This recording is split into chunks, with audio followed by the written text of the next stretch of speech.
Hello, everyone. Jeremy's back. Oh, I get cheers now. I get cheers now. Well, last week it didn't seem to be the case. You know, when we weren't here. So, Jeremy takes a little breather off the action, but he does listen. Mm-hmm. He catches what's going on in the markets through his Pickers Market podcast, and come to find out he's an old loudmouth. Yeah. That is solid. Although we were talking about it before, my case in point for old, Keith can't find the subscribe button on YouTube. Yeah, it's a tough loss. Listen, it's a tough loss I to found the it old myself. I was trying to show someone else, and for some reason on her phone, it wasn't coming up. So, which I couldn't find as well. It's tough to find on a flip phone. I'll grant you that. wasn't my phone. Now they are getting at each other, Tyler. They don't even need us for it. Let's go back to why Tyler calls us old. I don't get it. Well, I kind of get it right now. The loudmouth one though hurt. I mean, totally accurate. I get it. It's 100% accurate, but it stung. Hurtful. It stung. So I'm going to be a loudmouth today, just so you guys know, and everybody here is aware. We're going at 100. We're going at 100, maybe even 110 today.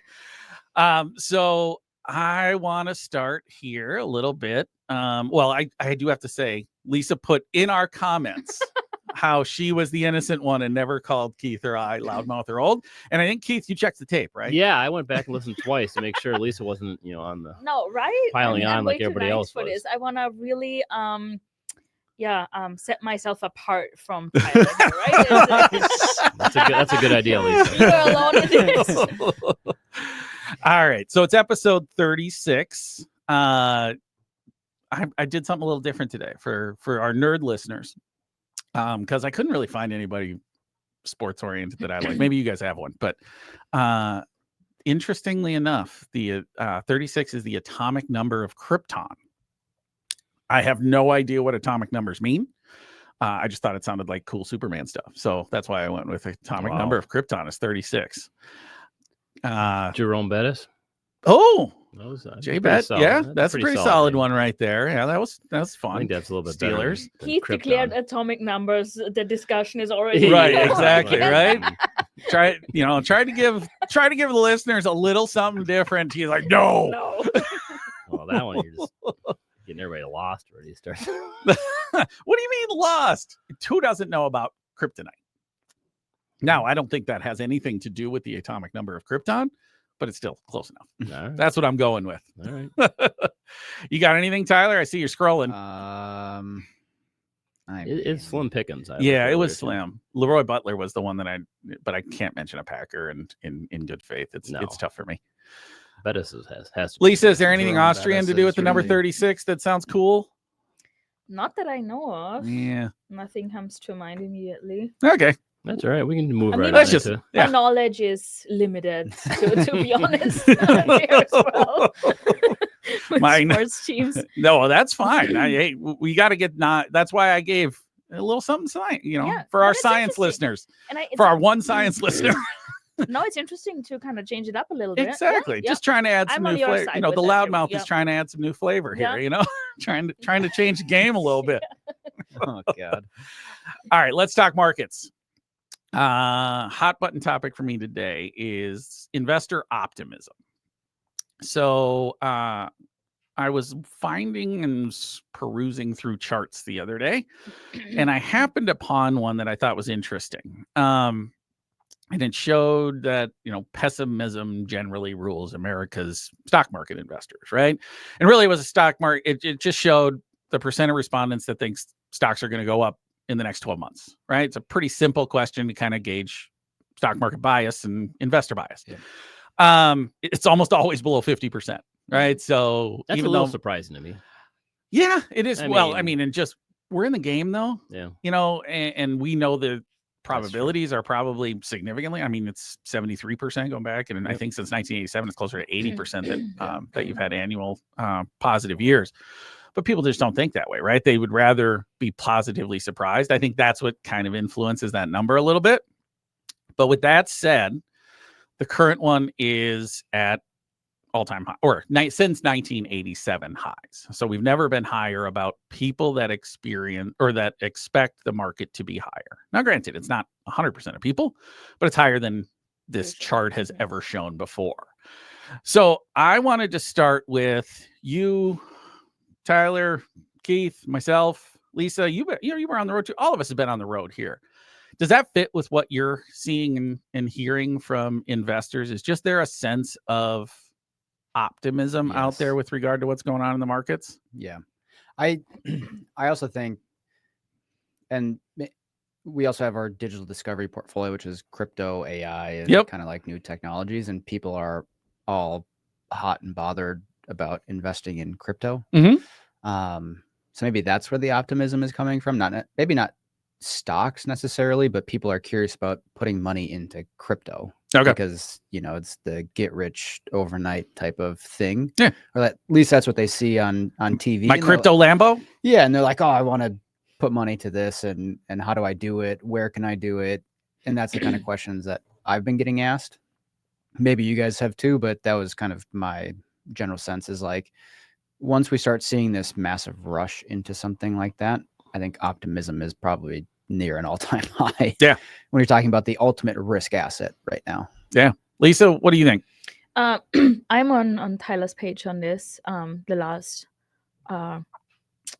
advisory events that I attended, the questions that I got, and generally what kind of the mood was in the room was very good. The questions I got, everybody was very positive.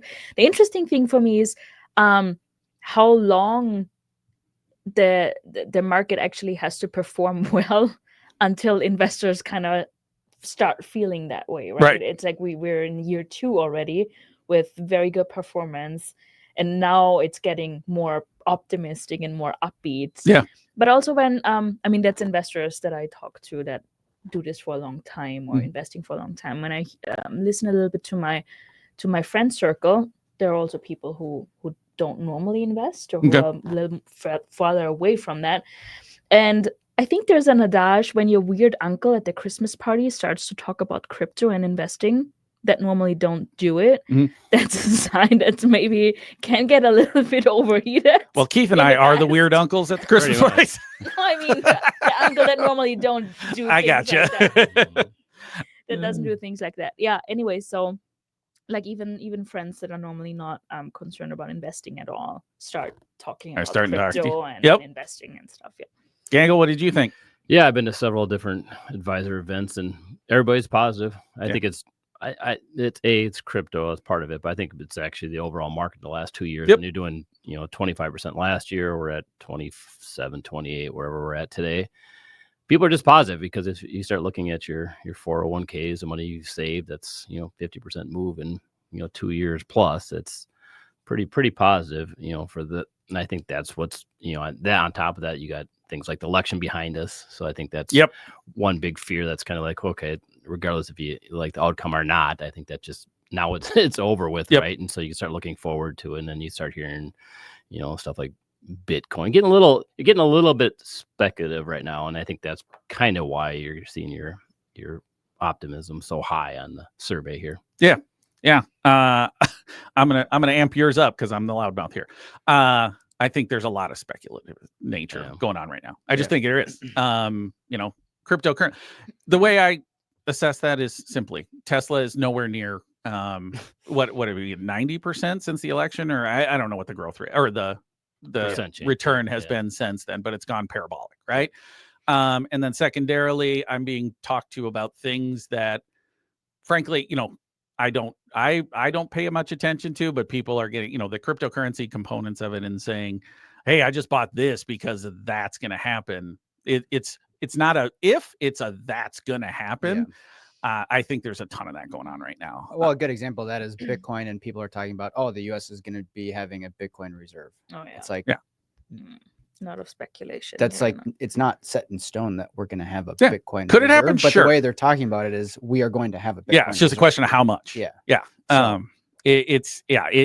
I think there is a lot of speculation going on, but this happens, right? Is that, I think the other part of the optimism, Lisa, what you said before, is that honestly, people are opening up their accounts and they're like 30% richer than they were, even conservatively, probably about 30% richer than they were a couple years ago. Yeah. So from that side, there's just probably optimism around that.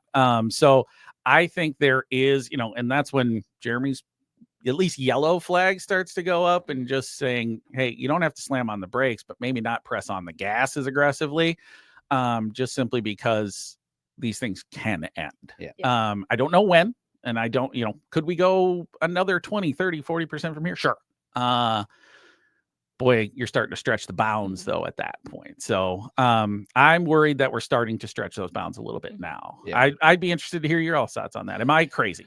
No, I agree. I think actually one of the stats that we haven't talked about yet today is the Dow has been down, I think 9 or 10 days in a row, which is the longest since 1978. Yeah. Which obviously, us in investment, we kind of heard these numbers been bandied around. It's like, well, that's pretty impressive. But last night, again, I was at my favorite store, Costco, and my wife calls and this and that, and she goes, oh, this Dow's down. I'm like, she never talks about the market. I'm like, really? She goes, yeah, I just heard it was since 1978. I'm like, wow. So the media is out there on it, which is kind of surprising that. So the market, I think, is starting to get a little bit weaker here. I mean, it's kind of been masked a little bit, like you mentioned.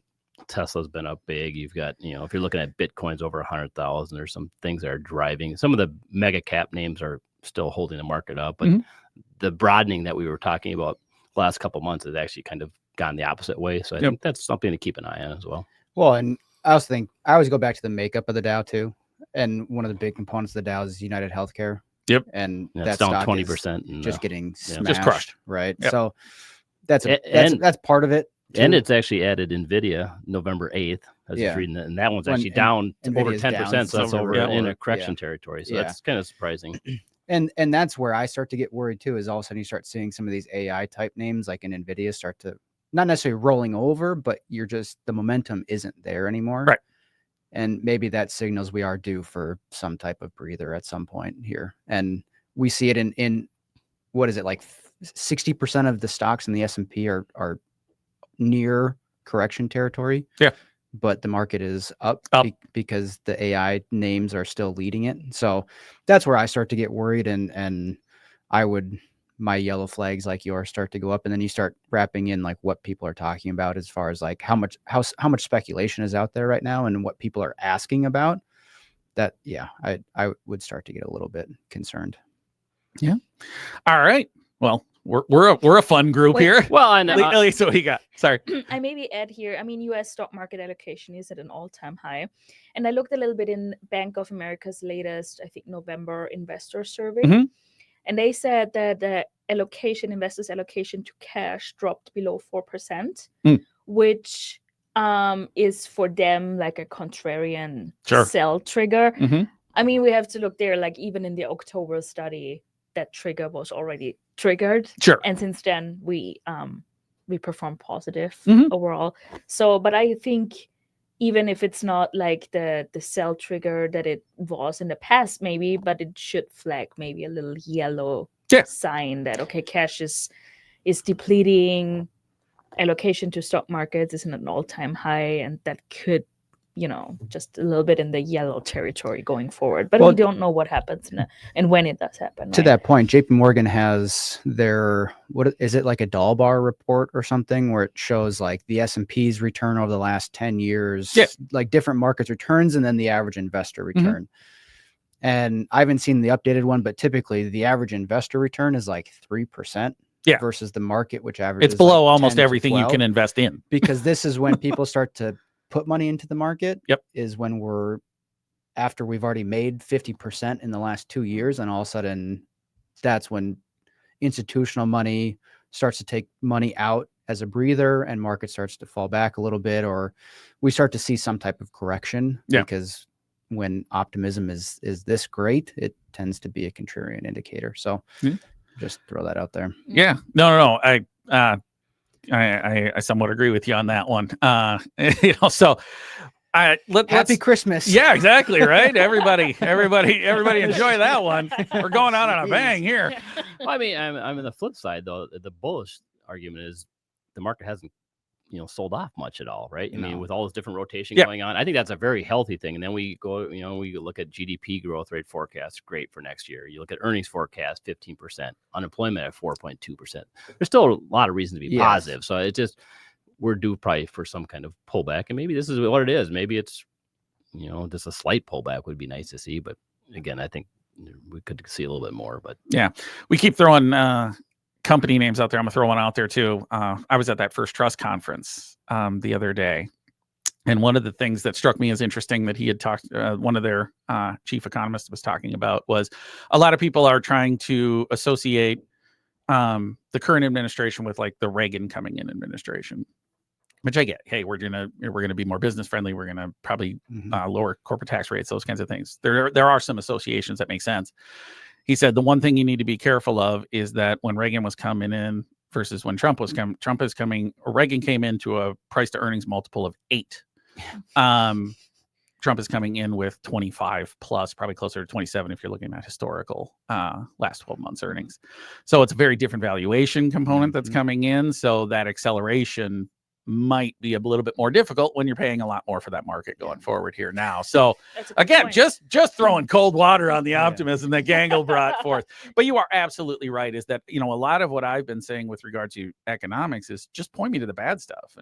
And I'll tell you, and it's getting harder and harder to do now. In that last inflation number probably wasn't as rosy as maybe people had suggested, but it wasn't bad. No. I mean, generally speaking, it was in line with basically expectations, in line, right? Yeah. Yes, it ticked up. Yeah. But you can point to certain areas and be like, oh, look at that here.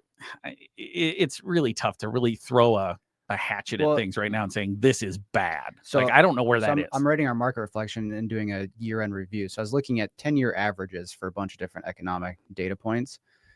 Current inflation rate, headline CPI, is actually lower than the 10-year average. Yeah. Just a fun fact. Yeah. So the fact that we're at 2.7 was the last report. Yep. The 10-year average is 2.8. Yeah. So interesting, because we never see it that way.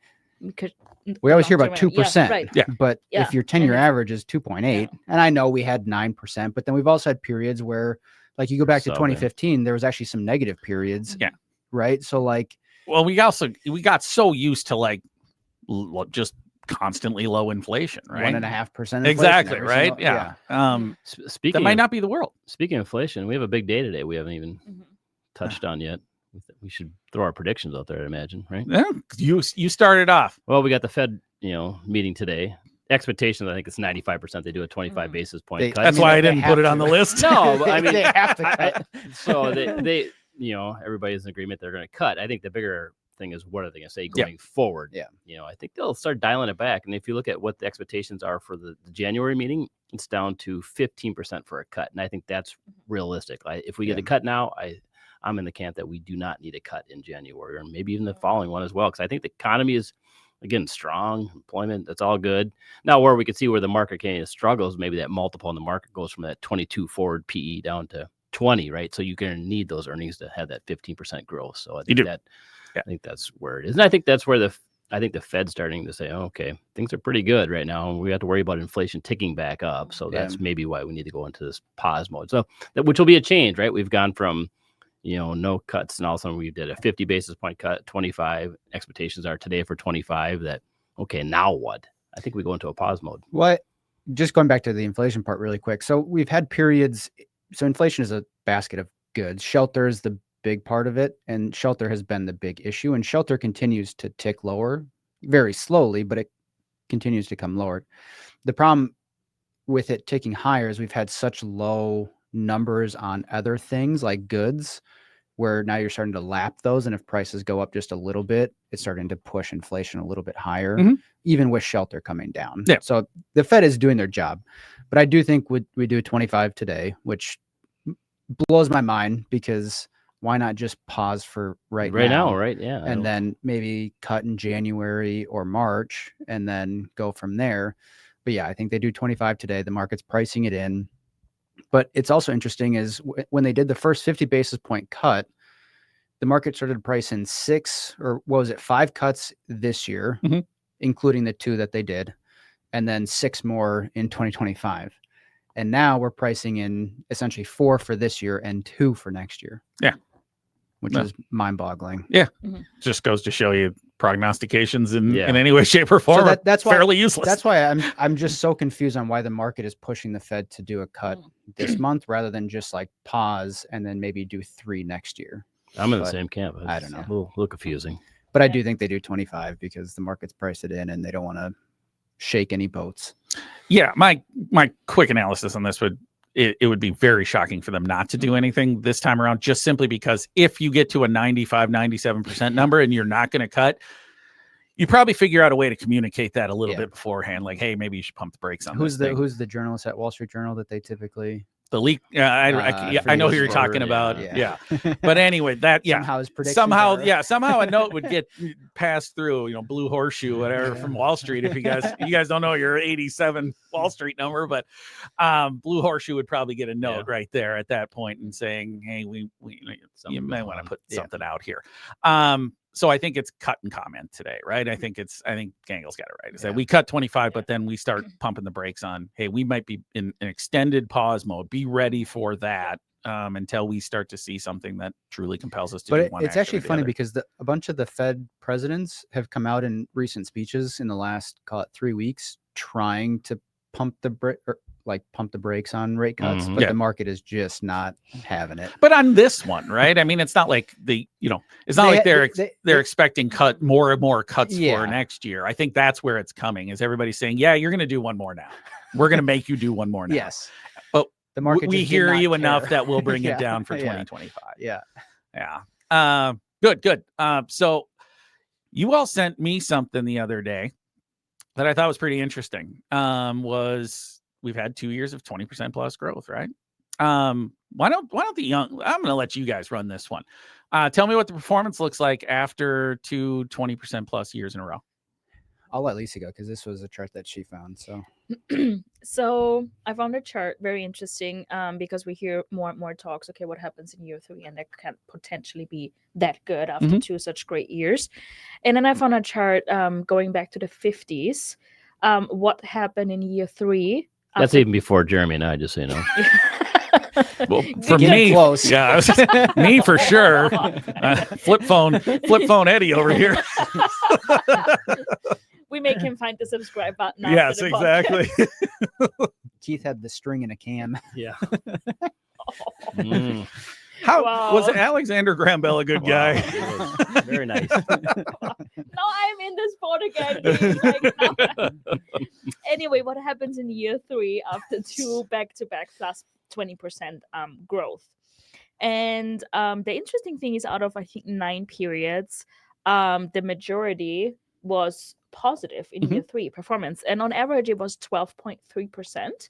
Nice, which is really good, I think, after 2 back-to-back over 20% plus years. And a fun fact as well for this chart is, if the S&P keeps its lead over last year, that would be only the 3rd time since the 50s that the second year was even better than the first. Interesting. So yeah. Tell us about 95, 96, 97, those market years. Yeah. So it was crypto and stocks.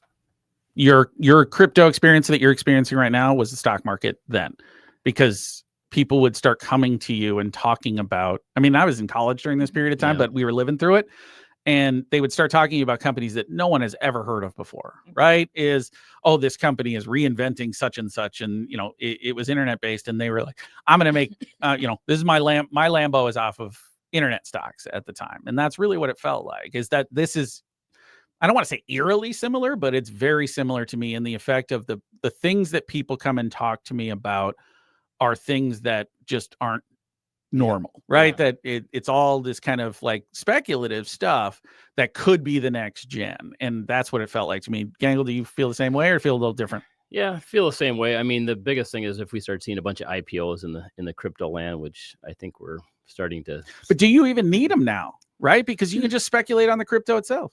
Yeah, that's true. You don't need a company anymore. You don't need a company to be the vehicle. You just, I'll just buy XRP, Ripple, and Doge, and I'll just buy those. I don't need the companies anymore. Yeah, at least with the company, you can try and put a valuation on it to say what it's worth. Whereas I think if you have a bunch of IPOs that are based on that, where they don't make any sense, right? Where they're not making any revenue, they're losing money, and all of a sudden then you get a huge valuation. I think that would be equivalent to where the .com was, right? Because it was like all on projections. So and maybe you're right. Maybe you can just speculate right through the Bitcoin or Doge and whatever else. So you can skip that step. Yeah, I've said that, I've said this in multiple things, is that we've now invented the best speculative investment in history, right? Because you literally have nothing tying to it, right? Yeah. It's like at the end of the day, it's zeros and ones, right?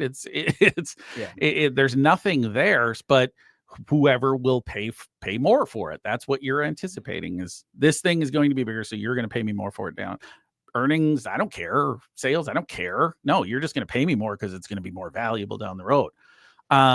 Sure, maybe, but that's why crypto feels like, to me, is that that period, and again, it lasted a lot longer. 95 to 97 is 3 years of just like go. So could crypto continue to go? Sure, but it's pure speculation. Yeah, I mean, people come out with meme coins that go to a $500 million market cap in 20 minutes, and then they get rugged, and it goes it's a down little bit ridiculous what's getting out there. Yeah. And they tell me, and I get it, because they tell me, you just don't understand. I'm like, yeah, you're probably right. Yeah. I don't. But and I'll be old man yell at cloud. I'll be that meme. Well, there's within crypto, there's like Bitcoin, Ethereum, like there's like actual use cases and like big coins, right? Then you have more speculative stuff, things that are AI or real world use cases or whatever. And then there's like ultra speculative, which is like meme coins that you could go on to a platform and create your own meme coin right now. And hope if you could do that just for fun. If you could find the subscribe button. Yeah, exactly. Right. But like the point of it is like, do you have to write a letter? The more popular a meme gets, you buy that coin in hopes that the meme continues to get more popular. Like mind-blowing, stupid stuff. Yeah, right? It is mind-blowing, stupid stuff, because there's a new one which is called Fart Coin, which is doing very well at the moment. Sweet. So I was like, what are we talking about here? There's diarrhea. There's like what? Like oh man. Oh, I'm missing out here. Yeah. I gotta look into this. I don't think you are. The reason for my question is, can I be the Pepto-Bismol to these things? The reason for my question was because 95 you had 37%, 96 you had 22, and then 97 you had another 33% year. Right. So like that's a pretty incredible 3-year stretch. Yeah. So Lisa, thank you for providing that explanation. The loudmouth is gonna jump all over this thing. I think this is statistic near garbage. Just look at your time frames. One, you don't have enough, right? One, you have 8 instances total. Yeah. 3, I just skipped 2. 2, you had 90.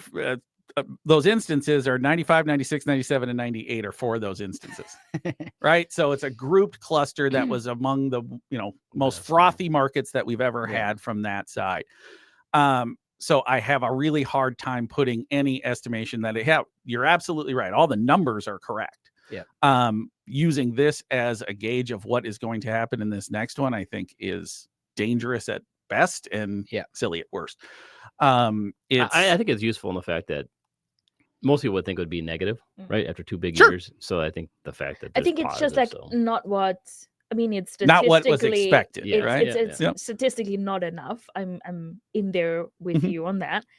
But I think it's like what the expectation, like Keith said, of people is like, okay, it can't be that good in year 3. Sure. It's like, okay, it happened in the past and it can. Don't have to be, but it can be a positive year still after 2 very good years. I think it's just it happened in the past to show it that it does not have to be negative, or it does not have to be paint the devil on the wall. Yeah. Oh, look at that. I'm loving that one. That is a cool one. Like, I wish I had made that one up.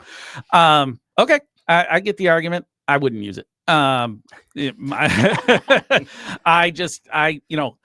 what I have told people, so I guess I'm kind of talking out of both sides of my mouth, because what I've had told people is, anytime you end at a year and all-time highs, you think that's the summit, right? Is that you've reached the peak and there's no way, when you've reached the peak, which way are you going to go? There's only down, right? That's not the case, right? Because 2023 is a perfect example of that. People thought the exact same thing. We ended at an all-time high. There's no way to go back down. We're up 27, 28% this year. We oftentimes use a piece that shows how many all-time highs the market has hit in a Yep. specific year. I do like that one because it shows that, you know, You have to. you literally, to get here, you had to have all of these Yeah. 1,000 or however many days of since New highs. 1960 To of grow highs your that own you've hit. wealth, you Yeah. have to exceed all-time Yes. highs. So does the market. It's that Yes. simple. So I do like using that one. I like this one because I think the question from a lot of people becomes, well, next year is going to be really bad then. Mhm. And so I think this, and I know that, you know, in the graph, there's 4 of the 8 instances is 95 to 99, right? Yeah. So it's like, it's pretty condensed. But then you can also argue that if you want to go statistically important, we only have, if typically you go back to 1950s as far back as you want to go when you're using market data, because the 29, 28 to 30s, just kind of a mess. When Gangl had his paper and yelling out in the middle of the street. So like when you look back to 1950, like even if you look at what are the average returns during those years, you still don't have statistically enough data because you only have 74 years. Yeah. Right. So whenever you start using market data, it's always hard to say like this is enough because it's statistically not important for a lot of things that people put out there. Yeah. I guess I'm going to wrap a bow on this real quick and just say, you know, a lot of people who are saying there's nowhere to go but down were saying the exact same thing last year. And just that's what I would ask them. Yeah. Is were you saying the exact, because we had an election coming up, it was very highly contested, highly contentious, we're at all-time highs, valuations are high. Did you expect that to be going nowhere but down here? Okay, why do you expect differently now? Yeah. Is like, and the answer is you don't know. Yeah. And we don't either, unfortunately. I wish we could tell you. Cool. Let's do this last one quickly here. That was actually good. I like that one. But we got to do a little old versus young. I'm sorry. I've been ganging up on you. So now I'll be on your side. Whatever you go with, Gangl, I'm going to go with you on this one. But let's talk about shopping trends here real quick. So I wanted to talk about it just from the shift to online holiday shopping. So MasterCard estimated the Black Friday sales, I can't remember how much it was growing, but in-store grew like 0.7%, while online grew 14.6%. So significantly more online growth. So I want to hear from all of you. I'm assuming we're all in or have completed our Christmas shopping experience or still have yet to go. How did you do it? What was the percentage of online versus in-store? Tyler, go. 100% online. 100% online. Although I don't do much of the shopping. My wife does it all. So okay. Outsourced 100% online. Well, I have to disappoint here. I bought exactly one gift and I bought it in store. Okay. 100% in store. Yeah. Wow. Yep. There's your statistic. Yeah. Let's go back to that statistical chart. It's very insignificant. Clearly it's 50-50 at this point right now. I would say most of mine, 80-90% was online, but there's a little bit. Thank you, Keith. My Costco trips, we do family kind of share gift ideas. Okay. There's always that's an oddball thing. It's good to throw in for the mix. So yeah. Okay. Your Good. favorite shop, Keith? It is. Yeah. You scared me for a minute because I thought you were going to say all in store, and I was like, I just told you I was going to back you, and I was like, I really can't do it. Online's so much easier. Yeah. You so can do research. Or I took the kids to get Christmas presents for their friends and for their mother, and we went in store shopping. That's horrendous. Yeah. It was so stupid. Why did I ever do that? And then the other component for me when I'm shopping for myself, because I'm selfish and I like to shop for myself. So I tend to be, I'm a shorter guy. I got T-Rex arms. And, one of those things. It's like, am I ever going to find my size in a store again? Probably not.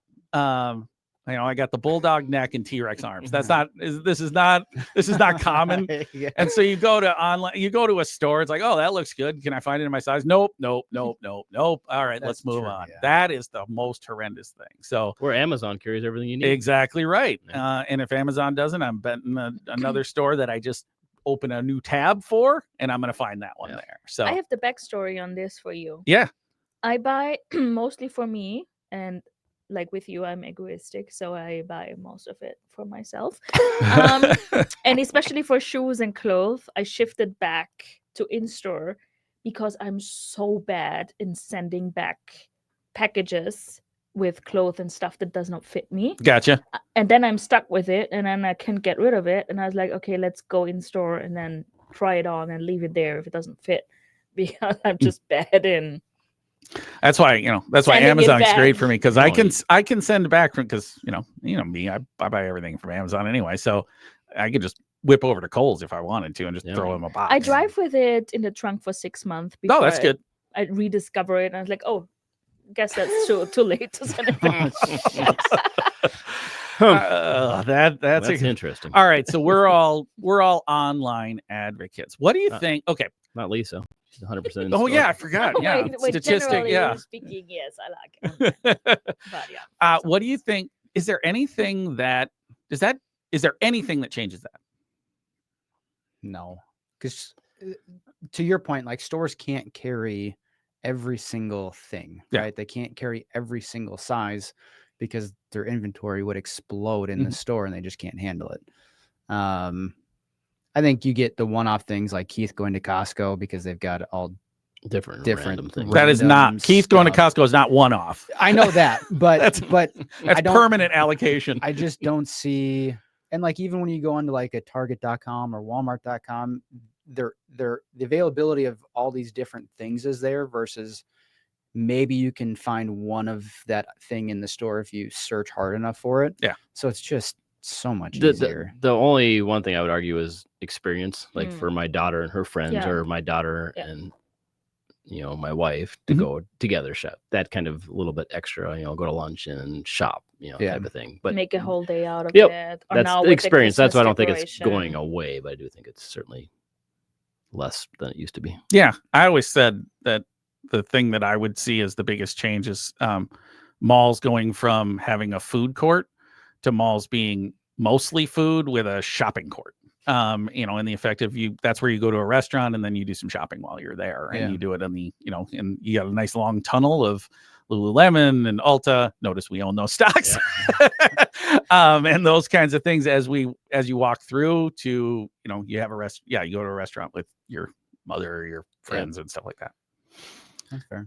Cool. All right, let's call it a day on there. Last one of the year. We all determined that as we sat down. So we're going to take a little holiday break and we'll see you in 2025. Till then.